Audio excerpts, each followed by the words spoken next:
오늘은 성탄절 직전 주일입니다. 주의 오심을 확실히 증언하는 주일이죠.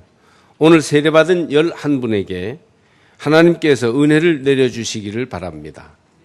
아까 아동부 예배 때는 제가 내려가서 우리 부목사님 도움을 받아서 두 어린이를 세례해 주었습니다. 그리고 여기서 어른 5분, 청소년 3분, 그리고 아기 한 명, 그렇게 우리가 세례식을 하였습니다. 하나님의 신생의 은혜, 새로 태어나가는 은혜가 그분들 위에 충만하게 임하시길 바랍니다.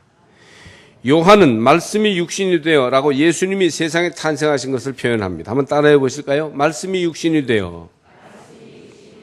원래 말씀은 육신이 될 수 없습니다. 말씀은 영의 세계요, 육신은 육의 세계이기 때문에 영의 세계와 육의 세계는 서로 교체하거나 대체하거나 호환될 수 없어요.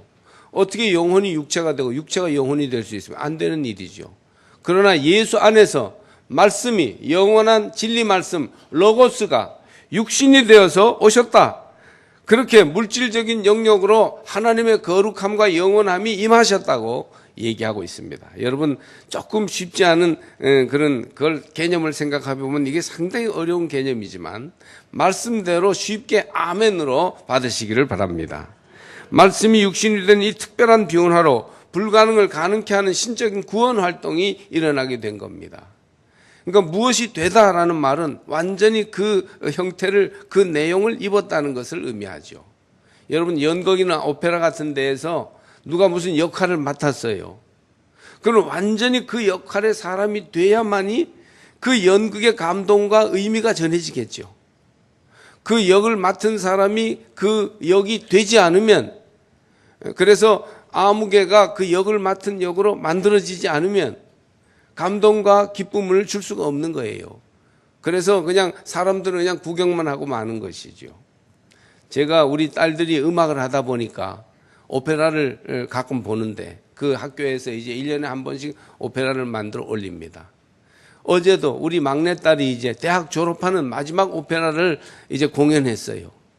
그래서 참 아빠 엄마 된 죄로 어제 밤늦게까지 갔어요. 어제 2시 넘어서 삼청 내려왔습니다. 왜 그렇게 오는 길은 먼지 말이죠. 그런데 이 공연을 하는데 우리 아이가 데스피나라는 역을 맡았어요. 그 데스피나는 전체 그 오페라에 하나의 어떤 중요한 활력을 부어 넣어주는 역할이에요. 근데 내 딸이라서 그런지 참 잘하더라고요.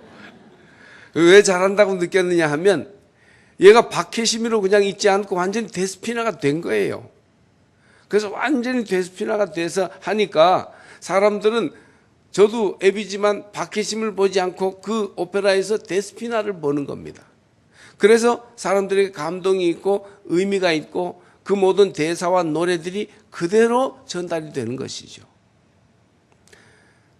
말씀이 육신이 되어 우리 가운데 오셨으므로 그 말씀이 행하는 역사가 육체를 입은 우리들의 삶 속에 그대로 현실이 되었습니다. 말씀이 육신이 되어 오셨기 때문에 구원 역사가 시작되셨어요.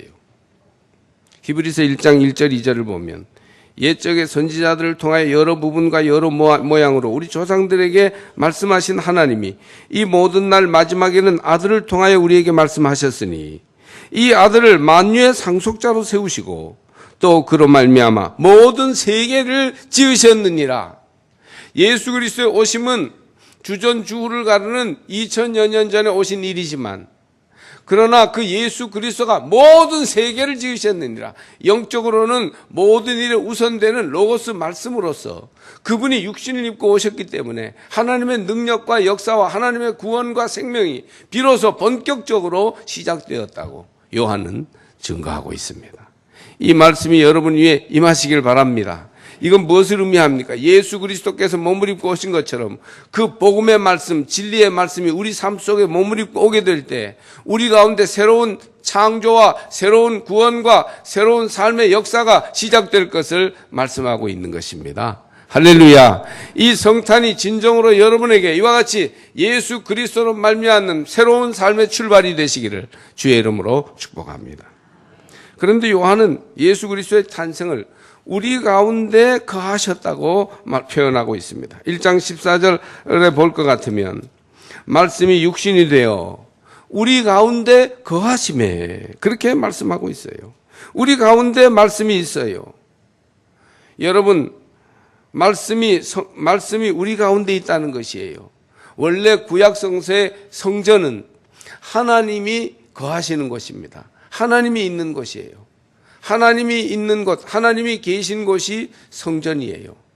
그러니 말씀이 우리 가운데 있었다면 우리가 바로 성전이 되는 것입니다. 말씀이 우리 가운데 있음으로 해서. 구약 시대에 하나님은 자신의 이름을 두시기 위해서 성전을 택하시고 그곳에 계셨습니다. 그런데 하나님이 육신이 되시고 우리 가운데 거하신다는 말이니까, 즉 말씀으로 인하여 성전이 되고 예수 그리스도가 우리의 거처, 하나님과 함께 거하는 성전이 되셨다는 뜻입니다. 하나님의 성전이 예루살렘에 있지 않고 예수 그리스도를 예배하는 그곳에 계십니다. 할렐루야. 그러므로 이곳이 하나님이 계시는 성전이 될 것입니다. 말씀이 선포한 곳, 예수 그리스도를 예배하는 이곳이 하나님의 거룩한 전이 될 것입니다. 우리는 하나님의 전을 만나기 위해서 예루살렘까지 비행기를 타고 날아갈 필요가 없어요. 지금 여기에서 예수 그리스도를 영접하면 말씀이 육신이 되어 우리 가운데 거하신 주님이, 곧 하나님이 나와 함께 하시는 은혜가 될 것입니다. 혈과 육을 가진 인간은 누구나 죄악 속에서 삽니다. 그러나 예수 그리스도께서 이 땅에 인간의 몸으로 찾아오셔서 우리 가운데 거하심으로 우리는 예수 그리스도 안에서 한 몸을 이루어 하나님을 예배할 수 있게 되었습니다. 살리는 것은 영이니 육은 무익합니다. 요한복음 6장 63절이죠. 그러나 인간은 항상 육을 가지고 살아요. 어떻게 하면 육의 한계를 극복하고 영의 인도를 받는 새 사람이 될 수 있습니까? 이런 죄의 비극을 해결하기 위해 인간은 바깥으로부터, 하나님으로부터 죄에 대한 해결을 받아야 됩니다. 우리 가운데 오셔서 사람들이 거할 처소가 되신 예수님은 자신의 죽음을 통하여 죄를 해결하셨습니다. 십자가로 하나님과 화목하게 하시고 친히 거룩한 새 집, 거룩한 새 인생의 모퉁이 돌이 되셨습니다. 예수님은 죄 문제를 해결하는 유일한 길을 우리에게 제공해 주셨어요. 그래서 그리스도 안에, 예수 안에서 우리는 하나님이 우리와 함께하는 삶을 경험할 수 있게 된 것입니다. 할렐루야. 그래서 여기 성경 말씀이 육신이 되어 우리 가운데 거하심에 우리가 그의 영광을 보니, 우리가 그의 영광을 보게 돼요. 원래 인간은 육신에 속해 있기 때문에 하나님의 영광을 볼 수 없어요. 구약에서 이스라엘 백성들은 하나님을 보면요 즉사하게 돼 있어요. 왜냐하면 피조물인 인간이 육신에 쌓여있는 우리가 하나님의 영광을 만날 수 없기 때문이죠. 그 영광을 우리가 감당할 수 없는 것이에요. 그러나 육신이 되신 말씀이 우리 가운데 거하시면 죄악을 이기고 하나님의 영광의 빛을 볼 수 있습니다. 예수 그리스도 안에서 예수 그리스도를 통하여 하나님의 영광의 빛을 볼 수 있습니다. 인간이 예수 그리스도 안에 있을 때라야 죄를 이겨내고 하나님의 영광의 빛이 드러나는 멋진 삶을 살 수 있어요. 하나님의 영광의 빛이 육신을 입고 우리 가운데 오셔서 그 안에 있게 될 때 그 영광을 바라볼 수 있다고 성경은 말하고 있습니다. 그러면 어떻게 되느냐? 14절에 그의 영광을 보니 아버지의 독생자의 영광이요. 다 같이 따라해 보실까요? 은혜와 진리가 충만하더라. 할렐루야. 이제 죄에 쌓인 우리가 말씀이 육신이 되어 우리 가운데 거하시게 되기 때문에 그 주님을 예배하고 그 주님 안에 거하게 되면 하나님의 영광을 보게 되는 거예요. 인간의 연약함과 허물과 죄를 다 이길 수 있는 거룩한 길, 은혜의 길, 구원의 길을 하나님이 여신 거예요. 그 결과 어떻게 되냐 하면 은혜와 진리가 충만하더라. 이 성탄절에 예수 그리스도로 말미암는 은혜가 여러분과 여러분 가정 위에 충만하시기를 바랍니다. 아기 예수님으로 말미암는 하나님의 거룩한 진리가 여러분 속에 온전히 새롭게 세워지시기를 축복합니다. 예수 안에서 은혜가 있고 예수 안에 진리가 있어요. 그래서 우리의 삶이 새로워지며 참된 생명으로 살아갈 수 있게 되는 것입니다.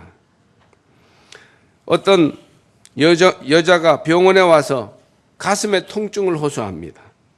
가슴이 너무 아파서 잠도 오지 않고 너무 힘들어요. 이 가슴의 통증을 좀 고쳐주세요. 그러나 진찰을 받고 종합검진을 해도 그 원인을 알 수 없었습니다. 남편이 잘해주고 아이들이 그 어머니를 위해 효도했으나 여인은 항상 불안해했고 삶은 파괴되어 갔습니다. 정말 너무 좋은 조건으로 행복을 누려야 할 여인이 왜 이렇게 가슴 통증으로 몸과 마음이 무너져 가는지 이해를 할 수 없는 것이었어요. 어느 날 여인은 이것이 마음의 병이라고 생각하고 상담가를 찾아가서 상담을 요청했습니다. 그녀는 상담을 받는 동안 자신의 삶을 힘들게 하는 것이 바로 돌아가신 아버지였다는 것을 알았습니다. 술고래였던 아버지는 걸핏하면 집에 들어와 어머니를 때렸고 아이들을 폭행했습니다. 동네 사람들 보기도 너무 창피했어요. 자기가 아이 때는 이런 수모를 당하면서 자랐는데 어렸던 그 소녀는 마음속으로 결심을 했어요. 죽어도 아버지를 용서하지 않겠다. 세월을 지나서 성장한 아이는 세상을 떠난 아버지를 잊어버리고 살았어요. 모든 가정의 조건은 완벽하고 행복할 만한 조건이었습니다. 그러나 마음속에는 알 수 없는 증오가 서려 있었고 그 아버지를 미워하는 뾰족한 마음이 독버섯처럼 자리 잡아서 그 여인의 마음을 괴롭히고 그것이 자기도 모르는 사이에 가슴에 통증이 되어 잠도 자지 못하고 생활도 할 수 없는 지경에 이르게 하였던 것입니다. 여인은 결국 돌아가셨지만 어릴 적부터 자기들을 너무 아프게 하고 힘들게 했던 아버지를 마음으로부터 용서한다는 고백을 하게 되었고 진심으로 돌아가신 아버지를 용서하게 될 때에 그 모든 가슴의 통증이 일거에 사라지게 되었습니다. 그의 삶은 평화로움으로 풍성해졌고 교회 생활도 달라졌어요. 말하자면 은혜의 강이 흐르게 된 것입니다. 용서받게 되면, 용서하게 되면, 서로 미워하는 마음을 내려놓게 되면 은혜의 강이 충만하게 흐를 줄로 믿습니다.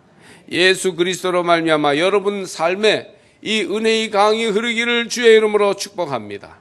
이 성탄절에 막혔던 은혜의 강이 홍수처럼 다시 뚫려 여러분의 삶을 풍성하게 적시기를 주의 이름으로 축복합니다. 또 진리가 충만합니다. 예수 그리스도 몸을 입고 우리 가운데 오실 때 진리가 충만해요. 미국 볼티모어에 있는 존 홉킨스 대학의 외과 의사요, 교수이며 독실한 신자였던 켈리 박사가 이런 그에 얽힌 일화가 있습니다. 켈리 박사는 언제든지 그의 양복에다가 좋은 장미꽃을 꽂고 다니는 습관이 있었어요. 아주 빨간 장미꽃을 꽂고 다니니까 사람들이 다 주목해서 봤겠죠. 그런데 그 꽃이 생화가 틀림없는데 항상 싱싱한 거예요. 금방 꽂은 장미 같았습니다. 그래서 사람들이 참 켈리 박사의 가슴에 꽂혀있던 장미꽃에 상당한 관심을 보였어요. 그래서 한 학생이 물었습니다. 교수님, 어떻게 꽃을 달고 다니는 것까지는 참 멋있는데 그렇게 시들지 않고 항상 싱싱할 수 있습니까? 그러자 켈리 박사가 미소를 짓고는 그 비법이 별것 아니라면서 양복을 뒤집어 보였습니다. 그랬더니 그 안에는 조그맣게 달린 옆주머니 속에 물병이 하나, 작은 물병이 있는 겁니다. 그 작은 물병에다가 이 장미를 꽂아 놓으니까 당연히 장미가 물을 먹고 시들지 않고 항상 싱싱하게 피어 있는 것입니다. 그것이 바로 시들지 않고 장미가 싱싱하게 피어 있는 비결이었던 것입니다. 그때 켈리 박사가 이런 말을 했어요. 우리가 이 세상에 다니면서 언제나 신선하고 아름답고 항상 향기를 내는 그리스도의 사람이 되려면 우리 생활의 뿌리가 이 장미꽃과 같이 그리스도의 진리 안에 담겨 있어야 합니다. 할렐루야. 진리가 충만하시기를 바랍니다. 예수 복음 진리, 구원하신 그 진리, 우리를 새롭게 하시는 하나님의 변화의 진리, 이 진리 안에 여러분의 삶을 놓으시기를 주의 이름으로 축복합니다. 그러면 아마 생생하고 생기 있고 향기 있는 하루하루의 삶을 틀림없이 누리게 될 줄 믿습니다. 이 성탄절에 말씀이 육신이 되어 나타나신 예수 그리스도와 함께 하나님의 영광을 보며 모든 죄를 이기고 은혜가 충만하며 진리가 충만한 삶을 새롭게 열어갈 수 있기를 주님의 이름으로 축복합니다.